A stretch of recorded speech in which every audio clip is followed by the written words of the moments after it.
ভালো লাগে তাহলে আমার কাজ করাটা অনেক আমার জন্য সুবিধাজনক হয়ে যায়। তো রাকেশ ভাইয়া যখন আমার কাছে প্রথমে এই গল্পটার প্রস্তাবনা নিয়ে আসেন তখন উনি আসলে আমাকে মাহার চরিত্রটি প্রস্তাব করেছিলেন। চরিত্রটি নির্দ্বিধায় অনেক সুন্দর ছিল, অনেক সাহসী ছিল। কিন্তু আমার আমি যেখান থেকে না করেছি তার রিজন ছিল যে আমাকে কেন মেরে ফেলা হচ্ছে। এবং আমার যতগুলো ওটিটি কনটেন্ট আছে প্রত্যেকটা ওটিটি প্ল্যাটফর্মে দেখা গেছে আমি একবার করে মরে গেছি, সেটা যে কোনো ওটিটি প্ল্যাটফর্মেই হোক না কেন। তো আমি চাইনি আসলে নতুন করে আবার আমি মরে যাই কোনো নতুন প্ল্যাটফর্মের জন্য, নতুন ওটিটি প্ল্যাটফর্মের জন্য। তখন আমি বলি যে ভাইয়া আসলে আমি এই চরিত্রটি করতে চাচ্ছি না, এটা ছাড়া আপনি আমাকে অন্য আর কোনো অপশনে ভাবতে পারেন কিনা। তো তখন ভাই একদিন পর আমাকে জানান যে উনি আমাকে দিনার ভাইয়ের বিপরীতে চাচ্ছেন। তখন আমার কাছে মনে হয়েছিল যে প্রথমটাকে না বলে ভুল করেছি, কারণ দিনার ভাইয়ের বিপরীতে চরিত্রটাকে পোর্ট্রে করাটা আরো বেশি টাফ।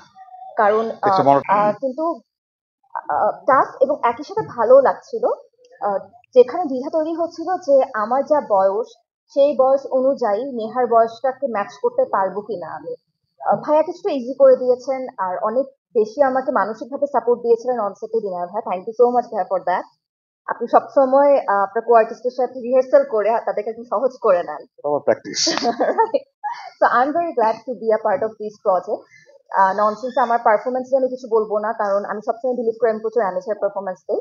কিন্তু খুব ভালো একটা গল্পের সাথে যুক্ত হতে পেরেছি, খুব ভালো সহশিল্পী পেয়েছি, একজন ভালো নির্মাতা পেয়েছি এবং একটা ডিফারেন্ট ক্যারেক্টার আমি পোর্ট্রে করতে পেরেছি। তার জন্য আমি অনেক বেশি হ্যাপি ছিলাম আসলে ননসেন্সে কাজ করতে।